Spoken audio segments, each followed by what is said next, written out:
Jean chapitre 7 à partir du verset 37 à 39. Je vais lire. Et en la dernière journée, la grande journée de la fête, Jésus se tint là et cria, disant, Jean chapitre 7, verset 37 à 39. Il est dit, et en la dernière journée, la grande journée de la fête, Jésus se tint là et cria, disant, si quelqu'un a soif, qu'il vienne à moi et qu'il boive. Celui qui croit en moi, selon ce qu'a dit l'Écriture, les fleuves d'eau vive couleront de son ventre. Or, il disait cela de l'Esprit qu'allaient recevoir ceux qui croyaient en lui, car l'Esprit n'avait pas encore, parce que l'Esprit n'avait pas encore été donné, parce que Jésus n'avait pas encore été glorifié. L'Esprit n'avait pas encore été donné parce que Jésus n'avait pas encore été glorifié. C'est-à-dire, Jésus n'avait pas revêtu le corps de gloire. Il a fallu, chers frères et sœurs, qu'il passe par la crucifixion. Il a fallu que Jésus-Christ passe par la mort, chers frères et sœurs, la résurrection et l'ascension pour que l'Esprit de Dieu, n'est-ce pas, soit accordé aux croyants. Je voulais vous dire ce matin que le don, la promesse du Saint-Esprit, le don du Saint-Esprit est une promesse du Seigneur à son Église. C'est une promesse du Seigneur à son Église, c'est une promesse du Seigneur aux croyants. Ce n'est pas la particularité, le don du Saint-Esprit n'est pas la particularité d'une élite quelconque. Il dit, il va dire, c'est le jour de la fête, chers frères et sœurs, je vous parlerai de cette fête.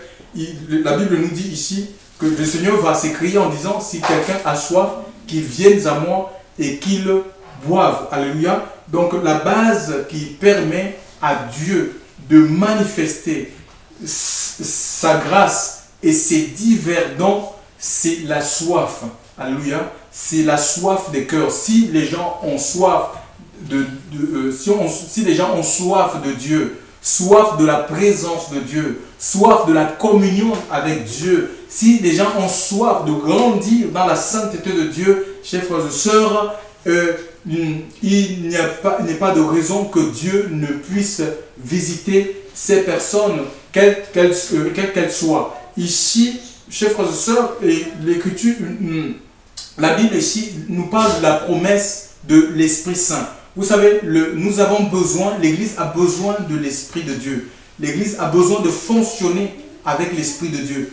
Si nous n'avons pas l'Esprit, si l'Église n'a pas l'Esprit, c'est comme un corps qui manque du sang. Comme la vie, pour que le corps puisse vivre, le corps humain puisse vivre, le corps a besoin du sang. Et si le corps est vidé de son sang, ce corps va mourir. C'est la même chose, chers frères et sœurs, sur le plan spirituel. Mais l'Esprit de Dieu a besoin d'habiter notre esprit. Et si nous n'avons pas l'Esprit de Dieu, si l'Église n'a pas l'Esprit de Dieu, elle est morte.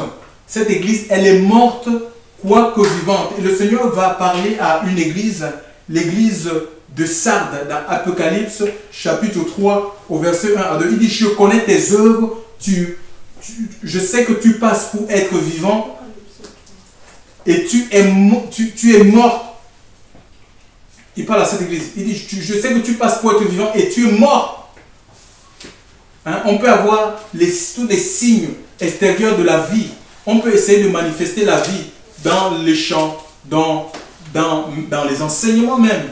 Ce n'est pas parce qu'on enseigne la parole de Dieu ou parce qu'on chante Dieu, ou on a tous les signes extérieurs d'un croyant. Par exemple, on a pris le baptême, qui veut dire que nous avons la vie de l'Esprit. Pour avoir la vie de l'Esprit, il faut naître de l'Esprit de Dieu, chers frères et sœurs. Et Jésus va dire à un grand prêtre, Nicodème, que si tu n'es né d'eau et d'Esprit, tu ne peux pas voir le royaume de Dieu. Tu ne peux rien voir, tu ne peux pas comprendre les choses de Dieu, chers frères et sœurs. Ce n'est que par l'Esprit de Dieu qu'on peut comprendre les choses de Dieu.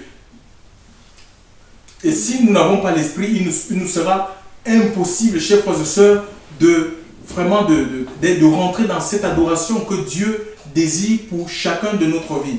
Vous savez, le Seigneur ne cherche pas des gens, des techniciens de l'ambiance. Il ne cherche pas des gens qui connaissent chauffer, qui savent chauffer les salles. Non, il veut des adorateurs en esprit et en vérité. Et pour cela, il faut que nous recevions l'Esprit de Dieu. Et c'est l'Esprit de Dieu qui va nous entraîner dans cette adoration. En fait, quand on dit qu'on adore Dieu en esprit et en vérité, ça dit que ce que nous pouvons sortir de notre bouche, c'est l'expression du cœur de Dieu. Hein? C'est ce que Dieu a mis dans notre cœur pour qu'on puisse l'exprimer. Ça peut être dans la louange, ça peut être dans l'adoration, ça peut être dans l'intercession, chers frères et sœurs, dans l'annonce de la parole de Dieu. Nous voyons ici dans les lettres aux 7 églises, dans la fin de chaque lettre, il est dit que celui qui a des oreilles entende ce que l'Esprit de Dieu dit à l'église. Vous savez, la chair peut parler à l'église, mais vous comprenez qu'il y a une différence entre l'homme qui fait l'œuvre de Dieu et l'Esprit de Dieu qui fait l'œuvre à travers l'homme. Hein?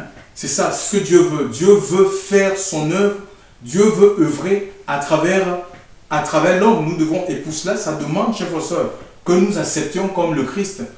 Beaucoup veulent la gloire. Ils veulent rentrer dans la gloire de Dieu. Ils veulent vivre une vie. Ils veulent voir les signes, les miracles, les prodiges. Ils veulent que Dieu les utilise dans la puissance de l'Esprit. Mais personne ne veut mourir. Personne ne veut mourir à soi-même. Personne ne veut accepter, chers frères et sœurs, d'être enseveli, de s'identifier à la mort, chers frères et sœurs, de Christ. Personne ne veut les marques de clous sur les mains. Personne ne veut la couronne d'épines, chers frères et sœurs. Personne ne veut participer aux souffrances de Christ, chers frères et sœurs. C'est impossible. On ne peut pas rentrer dans la puissance de l'Esprit. Dieu ne peut pas oindre la chair, en fait. Dieu ne oint pas la chair, chers frères et sœurs. La chair a besoin d'être crucifiée. La chair ne peut pas hériter le royaume. C'est comme la vie éternelle. Certains, ils veulent la vie éternelle, mais ils ne veulent pas mourir. Mais on ne peut pas vivre la vie éternelle, rentrer dans la vie éternelle sans passer par la mort. C'est un chemin obligé. Je parle de la mort physique. On va rentrer dans cette vie comment? C'est une vie spirituelle. C'est une vie spirituelle. Ce n'est pas la chair qui va rentrer. La chair, le sang, l'apôtre Paul va le dire aux Corinthiens, ne peut pas hériter le royaume des cieux. Raison pour laquelle Dieu utilise la mort pour nous faire rentrer dans ce royaume. Et si nous voulons le revêtement de puissance, chers frères et sœurs, c'est possible. Mais il faut, chers frères et sœurs, il y a des critères à remplir. Il y a des critères que nous devons remplir pour rentrer dans le revêtement de puissance. L'Église ne peut pas fonctionner sans la puissance de Dieu. L'Église ne peut pas fonctionner sans l'Esprit de Dieu. C'est de la religion, chers frères et sœurs. Nous allons mener une vie routinière qui va fatiguer les gens. Nous avons besoin du dynamisme. Nous avons besoin, l'Esprit de Dieu innove. L'Esprit de Dieu renouvelle toutes choses, chers frères et sœurs. L'Esprit de Dieu, il y a de la créativité dans l'Esprit. Les cultes ne peuvent pas être pareils, monotones, routiniers, non. Chers frères et sœurs, alléluia, il y a quelque chose de nouveau. Quand là où il y a la vie de l'Esprit, il y a quelque chose de nouveau qui se passe dans les cœurs, dans les vies. La conduite ne peut pas être monotone. Elle est différente, chers frères et sœurs. Les cultes ne se ressemblent pas. Alléluia. C'est ça la vie de l'Esprit. C'est ça le Saint-Esprit. Et ici, Jésus avait fait la promesse à ses disciples. Il leur a demandé de ne pas s'éloigner de Jérusalem, d'attendre ce que le Père a promis. Alléluia. Et que dans quelques jours, ils seront, eux, baptisés du Saint-Esprit. Alors nous avons donc ici, Jérusalem n'est pas donné dans la Bible de manière fortuite. Hein? Jérusalem, vous comprenez que c'était la capitale de la sainteté de Dieu. C'est la ville sainte. Jérusalem, c'est la ville sainte. Jérusalem, c'était la ville du grand roi. C'est là où a siégé le roi David. Et en plus, à Jérusalem, il y avait ce qu'on appelle le grand temple. Le temple de Salomon. Le temple, c'est un lieu où les hommes vont rencontrer Dieu. C'est un lieu de rencontre d'hommes, des hommes avec le Seigneur. Chers frères et sœurs, et Dieu veut que quoi? Si nous voulons rentrer dans le baptême de l'Esprit, chers frères et sœurs, si nous voulons le revêtement de la puissance de Dieu, mais sanctifions nos vies, mettons nos vies à part. L'Esprit de Dieu ne viendra pas tomber dans notre vie si on est dans les boîtes de nuit, si on est dans les casinos, si on est partagé entre les choses de la chair et les choses de l'esprit. C'est impossible. Alléluia. Le Seigneur ne peut pas mettre du vin nouveau, la présence de son esprit dans une vieille outre. Non, tout se perdra, que ce soit l'outre Que ce soit le vin, la présence de Dieu va se perdre. Ça ne peut pas rester. Tu ne vas pas contenir. Si tu es dans la chair, imagine un peu si tu vis dans la chair, dans les péchés, dans toutes sortes de péchés, et que l'Esprit de Dieu habite ta vie, mais en sortant de ce lieu, tu vas aller, puisque tu es lié dans les péchés, tu vas aller vivre dans le péché et cette huile-là va partir. La colombe va partir, va sortir de ta vie. Raison pour laquelle il faut que tu deviennes une nouvelle créature, que tu te sanctifies, que tu mettes ta vie à part pour le Seigneur, que tu deviennes un vase pour lui, pour contenir sa présence. La sanctification, chers frères et sœurs, sans laquelle personne ne verra le Seigneur. Parce que quand on parle de Saint-Esprit, en fait, c'est Jésus qui est revenu sous la forme spirituelle. Vous comprenez qu'il a apparu plus de 2013 ans, il était limité. Il était limité géographiquement, il était soumis aux lois physiques. Il ne pouvait pas œuvrer en dehors du territoire d'Israël, chers frères et sœurs. Il ne pouvait pas se démultiplier. C'était impossible. Il était soumis, il était un peu comme moi, dans la chair. Je ne peux pas être en même temps en France et en même temps au Cameroun.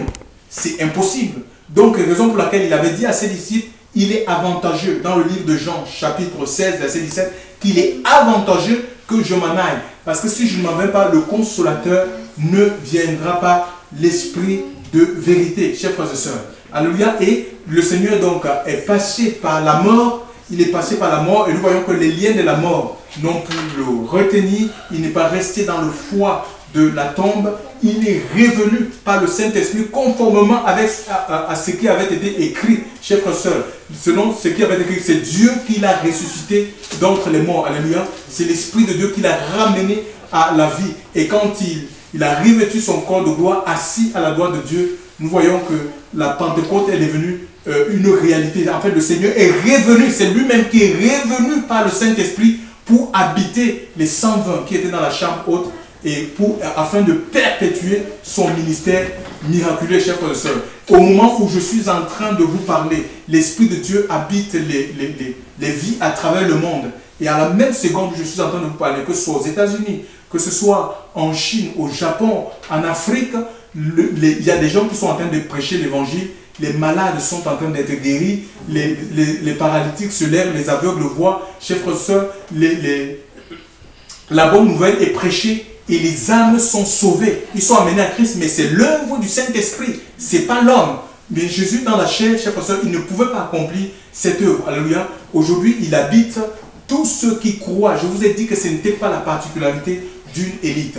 Et si, outre le fait d'être baptisé de l'Esprit de Dieu, nous avons besoin d'être renouvelés constamment dans le baptême de l'Esprit. C'est comme dans une voiture. Quand vous mettez de l'huile, mais l'huile là, tu ne vas pas l'utiliser pour 10 ans. L'huile a besoin d'être changée. On a des mécaniciens qui vont te dire que non, il faut faire la vidange. Alléluia. Et c'est la même chose. Nous avons besoin d'être renouvelés dans l'huile, dans l'onction de Dieu. L'huile de Dieu doit croître dans notre vie, chers frères et sœurs. Si nous n'avons pas l'huile, nous serons malmenés, chers frères et sœurs, par les faux prophètes. Si nous n'avons pas l'huile de Dieu, parce que c'est l'huile, c'est l'onction, l'onction du Saint-Esprit, la présence de Dieu, ça nous éclaire. Personne ne te garera, chers frères et sœurs. Personne, tout part de la nouvelle naissance. Si nous avons expérimenté vraiment ce que c'est la nouvelle naissance, personne ne pourra nous égarer. Vous n'avez même pas besoin qu'on vous enseigne quoi que ce soit. Chers frères et sœurs, dira l'apôtre Jean, 1 Jean, chapitre 2, verset 27, il dit l'onction de Dieu vous éclaire, ça va te montrer la vérité, chers frères et sœurs. Les mensonges des faux pasteurs, les mensonges des faux apôtres, les systèmes qui se réclament être de Jésus, alors que ce sont des entreprises familiales, ce sont des monarchies où tout est bon à vendre. On vend, on brade l'évangile, on propose aux gens 2 CD achetés, un CD gratuit. Chers frères et sœurs, ça ne vient pas de Dieu. Les écoles bibliques payantes, les prières payantes, imposition des mains payantes, même pour rentrer dans le ministère, on fait les cours des responsables payants. Ça ne vient pas de Dieu. Si tu es dans un endroit pareil, fuis cet endroit. Ce sont les œuvres de Babylone, chers frères et sœurs. Ce sont des synagogues de Satan. Ces gens-là, qui se réclament de Dieu. L'apôtre Paul va les révéler dans le livre des Thessaloniciens en disant qu'ils ont pour Dieu leur ventre. Ils travaillent pour leur ventre et leur pensée n'est tournée qu'aux choses de la terre. Ils ne pensent qu'aux choses de la terre. Mais si on a l'Esprit de Dieu, chers frères, l'Esprit de Dieu nous tire vers le haut. De même que Christ est sorti du tombeau pour aller vers le Père. Il a expérimenté l'ascension. L'Esprit de Dieu va nous attirer vers le haut, nous attire dans la communion avec Dieu, dans la présence, à regarder, à être continuellement fixé sur le Seigneur, pas sur les choses du monde, pas sur les choses de la terre. Nous avons besoin du Saint-Esprit. Ici, la Bible nous parle d'une fête. De quelle fête s'agit-elle? C'était la fête des tabernacles, dite fête de cabane. Vous savez, en Israël, il y avait 3 fêtes. Il y avait 3 fêtes. En Israël, il y avait 3 fêtes. Il y avait la Pâque, Pessah, en hébreu, Pâque, Pessah. Il y avait la Pentecôte, Shavuot, si j'ai bonne mémoire. Et puis, il y avait la fête des tabernacles dite Sukkot. 3 fêtes.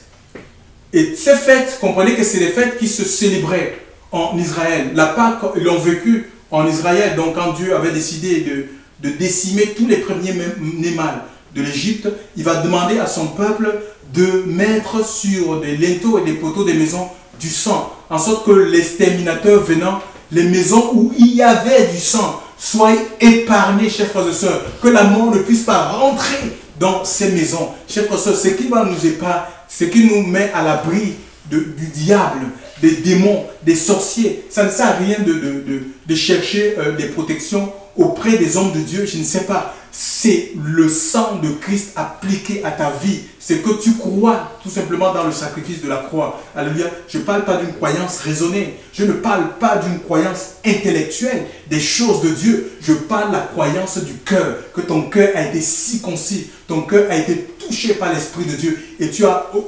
expérimenté la nouvelle naissance. Alléluia. Et si cette croyance ne débouche pas dans la nouvelle naissance, c'est une fausse croyance. Ça ne vient pas de Dieu. Tu adhères à un mouvement religieux. Ceux qui sont en Christ, la Bible nous dit qu'ils deviennent des nouvelles créatures. Les choses anciennes sont passées et toutes choses sont faites nouvelles. Dieu va demander qu'on mette le sang, qu'on applique le sang sur les linteaux et les poteaux des maisons pour épargner ce peuple, chers frères et sœurs, de la mort, de l'ange de la mort. Et c'est cette fête-là, elle s'est célébrée. Et aujourd'hui même, on n'a pas besoin de célébrer les Pâques. C'est dommage que dans les églises, même les églises dites églises réveillées, ils fêtent la Pâque. Vous fêtez quelle Pâque? La Pâque a été accomplie dans le Christ. Il a donné sa vie. C'est lui, l'agneau de Dieu, qui ôte le péché du monde durant Jean-Baptiste, celui qui avait l'Élie qui avait été envoyé comme étant le précurseur, le signe annonciateur de celui qui devait venir, c'est-à-dire le Christ. Il dira à la multitude, Jean dans toute sa gloire, les gens vont penser que c'était le Christ, il dira non, moi je viens pour vous baptiser d'eau, mais lui, celui qui vient après moi, il est plus puissant que moi. Je ne suis pas digne de délier les courroies de ses souliers. Non seulement il ôte le péché du monde, il baptisera de Saint-Esprit et de feu. Il vous baptisera de Saint-Esprit et de feu. Chers frères et sœurs, personne ne baptise du Saint-Esprit et de feu. Alléluia. Je peux croire que Dieu on peut recevoir l'Esprit de Dieu par le biais d'imposition de main. Encore faudrait-il que ça soit conduit par le Seigneur, mais si c'est fait de manière conventionnelle, rituelle, où les gourous, les faux pasteurs ont décidé qu'à telle période, nous allons baptiser les gens du Saint-Esprit, ça ne vient pas du Seigneur. Alléluia. C'est seul le Christ. Et Daniel va dire qu'il va le voir, l'ancien des jours, dans un fleuve de feu. C'est le Seigneur. Contrairement à Jean qui était dans le Jourdain, Jésus est dans un fleuve de feu, chers frères et sœurs, et il nous prend, baptiser sa vie immergée. Il va te prendre, il va prendre ton corps, il va te plonger dans ce fleuve pour que ta vie devienne une vie enflammée, que tu sois un homme, une femme enflammée pour lui, bouillant pour lui, pour les choses de Dieu, bouillant dans l'adoration, bouillant dans le témoignage, bouillant dans la prière, bouillant dans l'intercession, bouillant dans l'annonce de l'évangile. Alléluia, c'est ce que Dieu veut pour chacune de nos vies. Donc la Pâque est accomplie dans le Christ. On n'a pas besoin de recélébrer des Pâques, de faire des Pâques. Ce sont des fausses Pâques, c'est démoniaque ça. Ça a été accompli dans le Christ. Et il y a aussi la Pentecôte. Comprenez que quand Israël, sortant de l'Égypte, ils avaient pour guide Moïse, Dieu va appeler Moïse à aller dans la montagne pour recevoir la loi, la Torah, le Pentateuque. Et donc quand ils sont venus à Canaan, ils ont, pour commémorer le don de la loi. Ils ont institué cette fête, la Pentecôte. Elle se célébrait 5 ans de l'effusion du Saint-Esprit.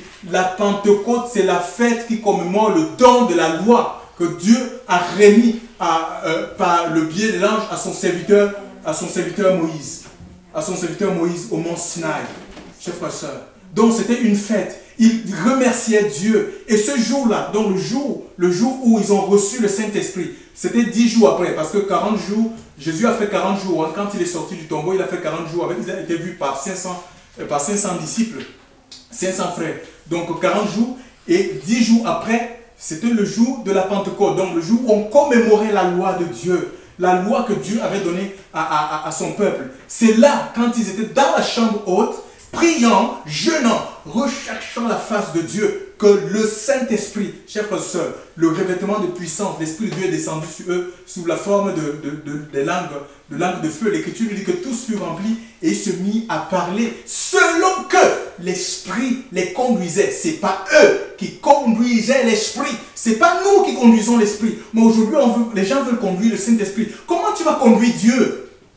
Tu vas conduire Dieu comment? On ne peut pas conduire Dieu, chers frères et sœurs. C'est l'Esprit qui les conduisait. Ça nous parlait des différents... ils étaient conduits différemment selon que l'Esprit. Ils se mis à s'exprimer selon que l'Esprit les conduisait. C'est l'Esprit de Dieu qui conduisait leur parler. Alléluia. C'est la même chose. Il y a une diversité de ministères, chers frères et sœurs. Mais c'est l'Esprit de Dieu qui conduit.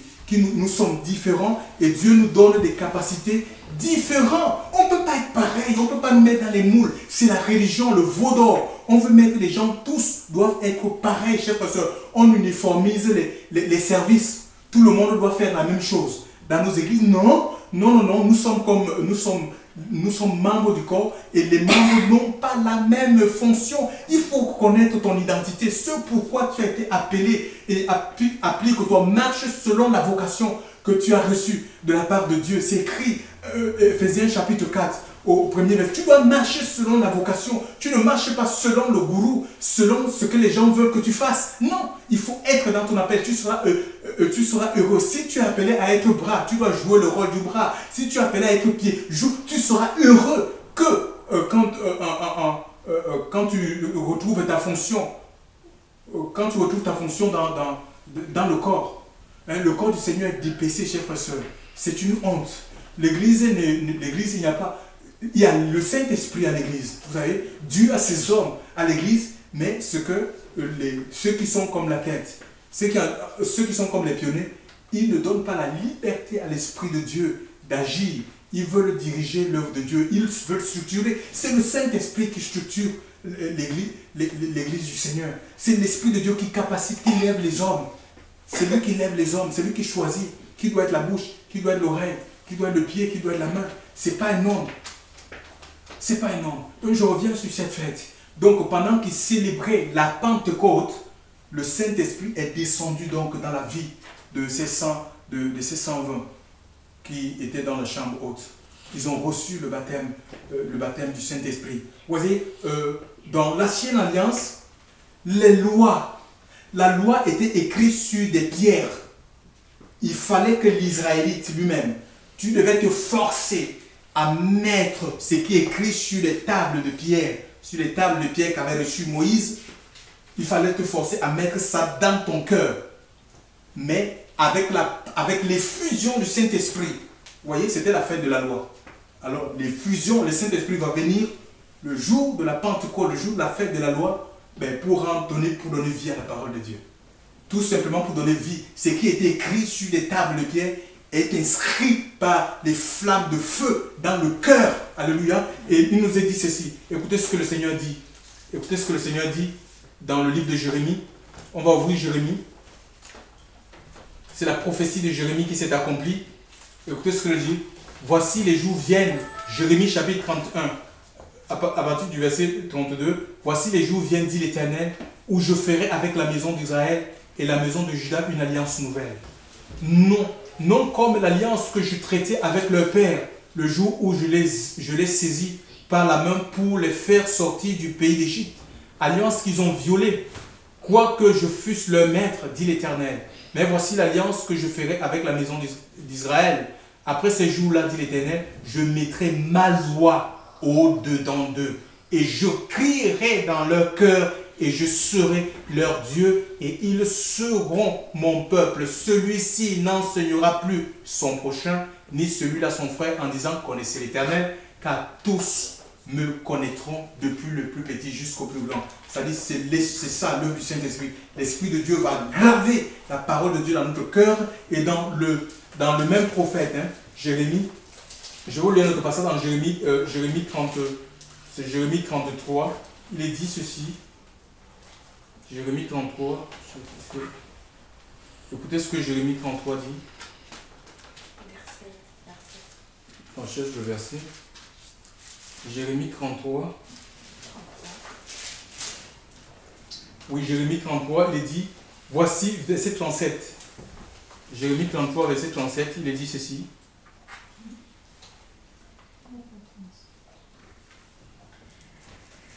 Ah, Jérémie 32, pardon. Jérémie 32, verset 37. Oui. Jérémie 32. Jérémie 32, verset 37, il est dit ceci. Voici, je rassemblerai tout le pays où je les ai chassés dans ma colère et dans ma fureur et dans ma grande irritation, et je les ramènerai dans ce lieu et je les ferai habiter en sûreté. Ils seront mon peuple et je serai leur Dieu. Et maintenant, ainsi parle l'Éternel, hein, verset 36. Et maintenant, ainsi parle l'Éternel, le Dieu d'Israël, sur cette vie dont vous dites, il sera livré entre les mains du roi de l'homme vaincu par l'épée, par la famine et par... Voici, je rassemblerai de tous les pays, je les ai chassés dans ma colère et dans ma fureur et dans mon grand courroux, et je les ferai tourner en ce lieu, et je les ferai habiter en sécurité, et ils seront mon peuple, et moi je serai leur Dieu, et je leur donnerai un seul cœur et une seule voix pour me craindre tous les jours pour leur bien. Voyez? Donc le verset 39, oui. Pour me craindre. Donc Dieu va, le Saint-Esprit, c'est l'esprit de la crainte de l'Éternel. Ce n'est pas la peur des hommes. Et nous avons besoin de l'Esprit de Dieu. Si on a l'Esprit de Dieu, si on est investi par l'Esprit de Dieu, on ne va pas tolérer le péché. On ne va pas tolérer le concubinage dans l'Église. On ne va pas tolérer les flirts dans l'Église du Seigneur. Si on est investi de l'Esprit de Dieu, on ne peut pas accepter le commerce que l'Église qui est censée être un lieu de prière, une maison d'adoration, de rencontre avec le Seigneur. Ça ne va pas devenir des étals à gauche, à droite. C'est chacun qui écrit son livre, c'est chacun qui apporte sa petite marchandise. Dans l'église de Jésus, le Seigneur dit, ma maison n'est pas une maison de commerce. Vous en avez fait une caverne de voleurs, des escrocs, des gens qui utilisent la Bible comme une carapace pour voler, exploiter le peuple de Dieu. Ça ne vient pas du Seigneur. Ça ne vient pas de Dieu. On n'a jamais vu un homme dans la Bible utiliser même son appel, le don qu'il a reçu, à des fins personnelles. Les apôtres ne se sont pas servis des ministères et dons à des fins carriéristes. Aujourd'hui, on a professionnalisé l'œuvre de Dieu. Les pasteurs sont devenus comme des fonctionnaires. C'est pourquoi il n'y a rien. Il n'y a rien, il n'y a pas le Saint-Esprit. Les églises sont vides, elles sont contrôlées par la franc-maçonnerie, par la Rose-Croix. C'est le diable qui agit dans l'église. Les gens sont malades. Les gens sont malades, ils viennent avec des problèmes, ils se retournent avec le même problème. Est-ce que Dieu n'agit plus? Dieu n'agit plus. Le Saint-Esprit est là pour consoler. Le Saint-Esprit, l'Esprit du Seigneur est sur moi parce qu'il m'a oint, dit le Seigneur, pour apporter la bonne nouvelle aux pauvres, pour guérir ceux qui ont les cœurs brisés, chers frères et sœurs, pour donner le recouvrement de vue aux aveugles, la délivrance aux captifs. Pourquoi il n'y a plus ces choses? Est-ce que Dieu a-t-il changé? Hébreux chapitre 8, verset 13, 8 nous dit que Jésus-Christ est le même hier, aujourd'hui, éternellement. Il n'a pas changé. Il vit par le Saint-Esprit, mais c'est parce que nous ne lui donnons pas la possibilité d'agir. On l'a mis à la porte, un peu comme à l'église de Laodicée. Hein. Le Saint-Esprit, l'action du Saint-Esprit, le ministère de Jésus est aussi réel aujourd'hui qu'il le fut autrefois. Dieu veut guérir, il veut consoler, il veut bénir, chers frères et sœurs. Alléluia. Il veut assagir son peuple.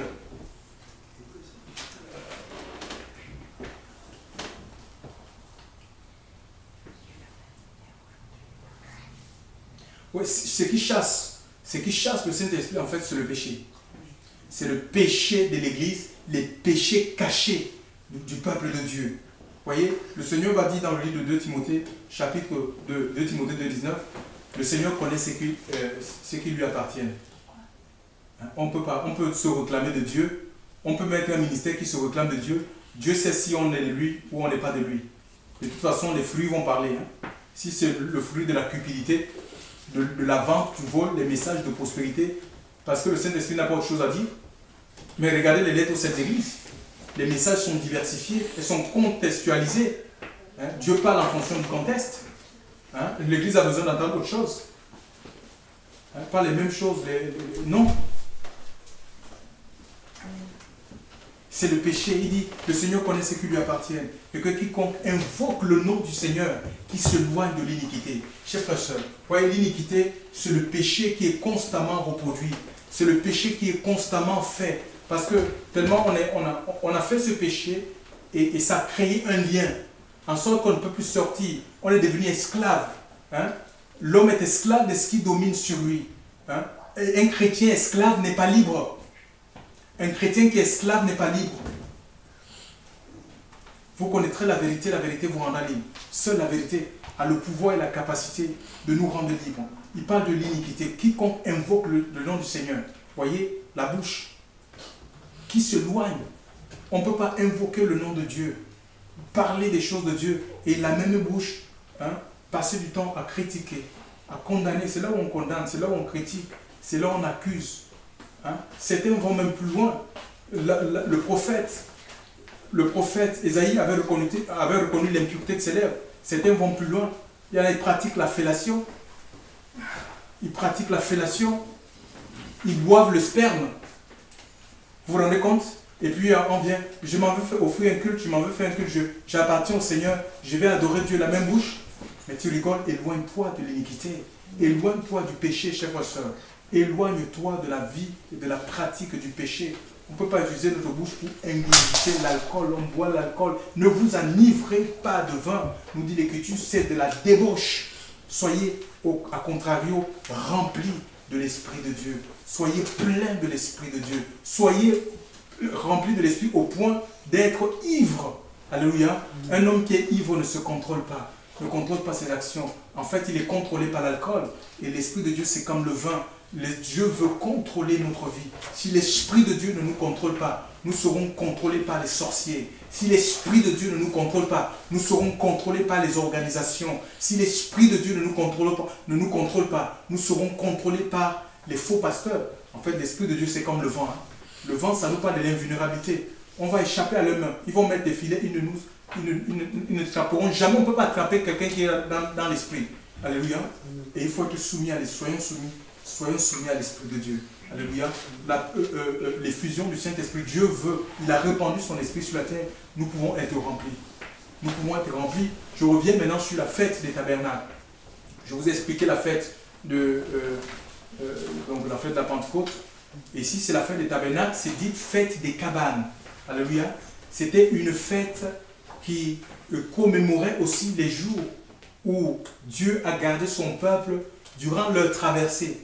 Ils ont fait leur pèlerinage de l'Égypte jusqu'à Canaan. La Bible nous dit qu'ils ont fait 40 ans. Ça ne veut pas dire qu'ils ont marché 40 ans jour pour jour. C'est vrai qu'ils avaient Moïse, ils avaient la loi, ils avaient aussi la nuée qui symbolise le Saint-Esprit qui marchait devant eux, mais leur marche était dépendante de la nuée. Quand la nuée s'arrêtait, ils étaient obligés de s'arrêter parce que ni Moïse, ni tous ceux les collaborateurs de Moïse, personne ne connaissait la direction de la terre promise. Donc, ils étaient conduits par la nuée. Ils suivaient la direction de la nuée. Et quand la nuée s'arrêtait, il arrivait à des moments que la nuée s'arrête. Ils étaient obligés de s'arrêter, de monter les tentes et de rester dans les tentes. La nuée pouvait faire 2 ans, 3 ans, 5 ans dans un endroit. Ils étaient obligés de rester, de confronter, contraints, de rester chez eux. Il y a des contraintes dans la marche. Nous voulons la marche de l'Esprit. Oui, outre le fait d'avoir reçu l'Esprit, mais la Bible nous dit, l'apôtre Paul nous exhorte à marcher par l'Esprit de Dieu. Alléluia. Parfois, nous voulons aller plus vite que l'Esprit ne veut aller avec nous. Hein? On veut souvent précéder Dieu dans ce qu'il veut faire. Non, notre marche est dépendante du Saint-Esprit. Il a donné, et c'est même une mission du Saint-Esprit, c'est de conduire l'Église. Conduire l'Église dans la vérité. Dans la vérité concernant le plan de Dieu, la vérité concernant les projets du Seigneur. C'est l'Esprit de Dieu qui conduit, ce n'est pas nous qui conduisons les choses. Alléluia. Donc maintenant, ils étaient là, ils vivaient sous les cabanes. Et quand ils sont arrivés à Canaan, ils ont, pour commémorer, pour célébrer ces jours, pour se souvenir par rapport aux gens, parce qu'ils ont eu des enfants qui n'ont pas connu la traversée d'Israël, pour qu'ils aient en mémoire ce que Dieu a fait à leurs parents. Ils sortaient de leur maison, là où ils avaient construit en terre battue, en dur. Ils sortaient de leur maison et ils construisaient des petites cabanes pour rester dans ces cabanes. Et ceux qui n'avaient pas connu la traversée du désert avaient en souvenir que Dieu avait gardé ce peuple dans les cabanes durant leur pèlerinage. Chers frères et sœurs, en fait aussi c'est une image. La Bible nous dit dans le livre de Jean, chapitre 14, que c'est le Seigneur qui parle, parlant des tabernacles. Et c'est la seule fête qui n'est pas encore célébrée, la fête des tabernacles. Que ce soit la Pentecôte, elle est accomplie elle est accomplie. La Pentecôte, c'est une fête qui est déjà accomplie. Donc on n'a pas besoin de faire... allons fêter la Pentecôte, le Saint-Esprit va descendre. Le Saint-Esprit est descendu sur la terre. Ouvrons tout simplement nos cœurs. Alléluia. Ouvrons nos cœurs et laissons l'Esprit de Dieu nous remplir. C'est un problème de cœur. Hein. Nous allons le voir tout à l'heure. Donc il est dit dans le livre de Jean, chapitre 14. Jean 14 dit ceci. Jean 14 dit ceci. Écoutez ce que dit l'apôtre Jean. Que vos cœurs ne soient pas troublés. Vous croyez en Dieu, croyez aussi en moi. Dans la maison de mon Père, il y a plusieurs demeures. Donc parlant de ces tabernacles, il y a plusieurs tabernacles. Ce sont des demeures. Il dit il y a plusieurs tabernacles et il y a plusieurs. Et s'il n'en était autrement, je vous l'eusse dit, car je vais vous préparer une place. Et si je m'en vais et que je vous prépare une place, je reviendrai et je vous prendrai auprès de moi, afin que là où moi je suis, vous soyez aussi. C'est ça, c'est le but final, chers frères et sœurs, de notre appel. C'est être auprès de Jésus. Mais qu'est-ce que nous voulons, chers frères et sœurs? Pourquoi sommes-nous venus à Christ? Le but final, c'est être auprès de Jésus. Et Israël sortait de ce qui était conçu en dur, en fer, pour habiter dans les tentes. Une façon de dire qu'ils sont étrangers sur la terre. C'était une façon de dire qu'ils sont étrangers sur la terre. Ils sont de passage. Ils n'ont pas mis leur confiance dans les choses du monde. Les structures du monde. Mais frère, où est-ce que tu as mis ta confiance? Dans le CDI? Où est-ce que tu as mis ta confiance? Dans les assurances vie? Où est-ce que tu as mis ta sécurité? Dans ton épargne? Se croire en sécurité ne veut pas forcément dire qu'on est en sécurité, chers frères et sœurs. Alléluia. Nous devons placer notre confiance sur le Christ. Alléluia. Et ce qui doit animer, ce qui doit motiver chaque enfant de Dieu, c'est d'être prêt auprès de Jésus. Que si jamais je pars de ce monde, je dois vivre dans la présence de mon Seigneur.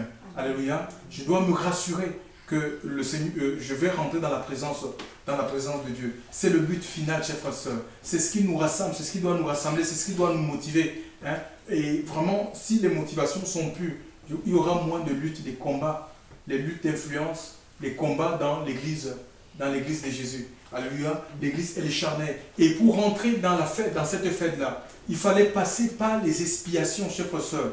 Le sang, il fallait que le sang coule. Et le sang de beaucoup d'animaux ont coulé parce qu'il fallait obtenir le pardon. Pour rentrer dans la fête des tabernacles, la fête des cabanes, il fallait que chaque Israélite vienne avec un animal pour le pardon de ses péchés. Ça nous parle de la repentance. On ne peut pas rentrer dans la réalité des tabernacles sans passer par la repentance au point où la justice de Dieu nous est imputée. Chers frères et sœurs, c'est la justice de Dieu qui nous rend acceptables devant Dieu. Ce ne sont pas nos œuvres, les œuvres de la chair, les œuvres humaines.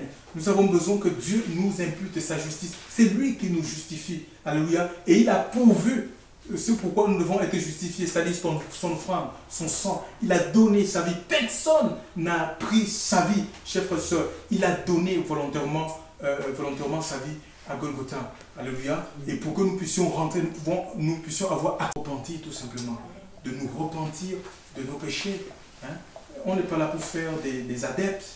On veut des gens qui se repentent. Et la repentance doit prendre, c'est une tristesse selon Dieu. Ça doit prendre tous les parties de notre vie. Il y a 6 choses que hait le Seigneur, 7 qu'il a en horreur, chers frères et sœurs. Hein? Donc ça doit prendre les pieds. La repentance doit prendre les pieds, les mains, la bouche, les yeux, les oreilles, chers frères et sœurs, nos yeux. Parce que ce que nous regardons peut devenir une amorce et faire de nous un esclave.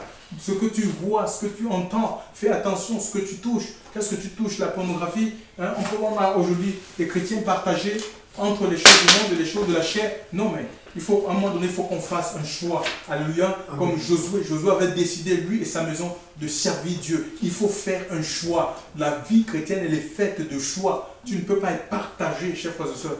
Partagé, tu seras malheureux, tu seras aigri, chers frères et sœurs. Tu ne rentreras pas dans la joie du salut. Alléluia. Dieu veut nous donner le salut maintenant. Le salut maintenant. Et et dans la vie future, nous rentrons dans ce salut pour toujours. Il veut nous accorder le salut maintenant. Là, je veux revenir sur les missions du Saint-Esprit. Vous voyez, il rentrait dans cette fête en venant avec un animal en demandant pardon. Donc il n'est pas question pour nous. Le Seigneur est cet animal, il est cet agneau immolé qui nous donne accès dans le salut, la présence de Dieu. Le Saint-Esprit, c'est l'eau. Hein. Il est parlé de l'eau, mais pour boire, il faut ouvrir la bouche. Mais il faut qu'on ouvre la bouche. Quand on vient dans le Seigneur, il faut qu'on demande. Oui, c'est vrai que Dieu sait de ce dont nous avons besoin, mais il demande quand même, il a donné sa parole. Il dit, il faut qu'on fasse connaître nos besoins. Alléluia. Qu'on fasse connaître nos besoins. Je vous ai dit précédemment que la soif, c'était la base qui permet à Dieu de manifester sa grâce et ses divers dons. Et chers frères et sœurs, si l'Église a soif de Dieu, heureux, il nous est dit dans le livre de Matthieu chapitre 5, verset 6, heureux, bienheureux ceux qui ont faim et soif de la justice de Dieu, car ils seront rassasiés. Il n'est pas question d'avoir soif des maisons, il n'est pas question d'avoir soif des voitures, il n'est pas question d'avoir soif de l'argent. Il dit heureux ceux qui ont faim et soif. Donc il y a un état de satisfaction, il y a un état de satisfaction, un sort satisfaisant pour ceux qui ont faim et soif de quoi? De Dieu, de sa justice. Ils seront quoi? Rassasiés. Il y aura le rassasiement. Il y a le rassasiement, le contentement quand on marche avec le Seigneur. Alléluia. Oui, Dieu veut nous rassasier de quoi? De sa présence. La présence de Dieu rassasie, chers frères et sœurs. Il veut nous rassasier de son esprit. Il veut abreuver nos vies, chers frères et sœurs. Il veut abreuver nos vies. C'est possible, Dieu n'a pas changé. Alléluia. Il dit, donc nous devons avoir soif de lui, soif de son esprit, soif de la vérité, chers frères et sœurs. Alors, il va nous rassasier. Il va nous nourrir, en fait. Il va nous nourrir, chers frères et sœurs, jusqu'à ce qu'on atteigne le rassasiement de la foi. Et ici, donc maintenant, parlant aussi, donc je parlais des missions du Saint-Esprit. Le Saint-Esprit n'est pas donné pour glorifier un homme, pour glorifier un ministère, la chair. Hein. Donc les missions de l'Esprit, vous pouvez le lire lisez tout Jean chapitre 16. Hein. Donc le Saint-Esprit ne glorifie pas l'homme, le Saint-Esprit est là pour glorifier Jésus. Le Saint-Esprit, c'est lui qui enseigne. Dans Jean 7, il dit qu'il convaincra le monde en ce qui concerne le péché, le justice et le jugement. Donc en fait, c'est le Saint-Esprit qui attire les âmes. Donc on ne va pas attirer les âmes en les flattant, en les trompant. Arrêtons de tromper ou en faisant des chantages. Arrêtons les chantages spirituels à nous, aux membres de nos familles. Non, ne prenons pas la place de Dieu. Il a donné le Saint-Esprit. Même toi qui as un mari, une femme inconvertie, tu dois laisser l'Esprit de Dieu. Tu dois aller chercher le Seigneur dans la chambre haute. Comme les disciples l'ont fait, ils étaient dans la chambre haute.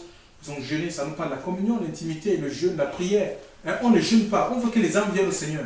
Que les gens se donnent. On est incapable de jeûner pour les membres de nos familles. Mais il faut les porter parce que c'est un combat spirituel. Les gens ne viennent pas au Seigneur comme ça. Il y a notre participation, chers frères et sœurs. Dieu nous a donné, il a outillé l'Église. Mais si on ne se sert pas de ces outils, vous voulez quoi?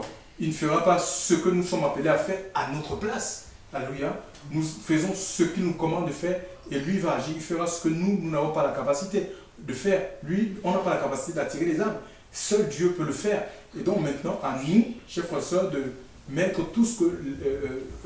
de mettre nos efforts à appliquer ce que Dieu nous a donné pour voir son action, chers frères et sœurs, devenir réelle au milieu de nous. L'Esprit de Dieu, donc c'est l'Esprit qui attire les âmes, ce n'est pas une personne. Peu importe l'endroit où tu te trouves.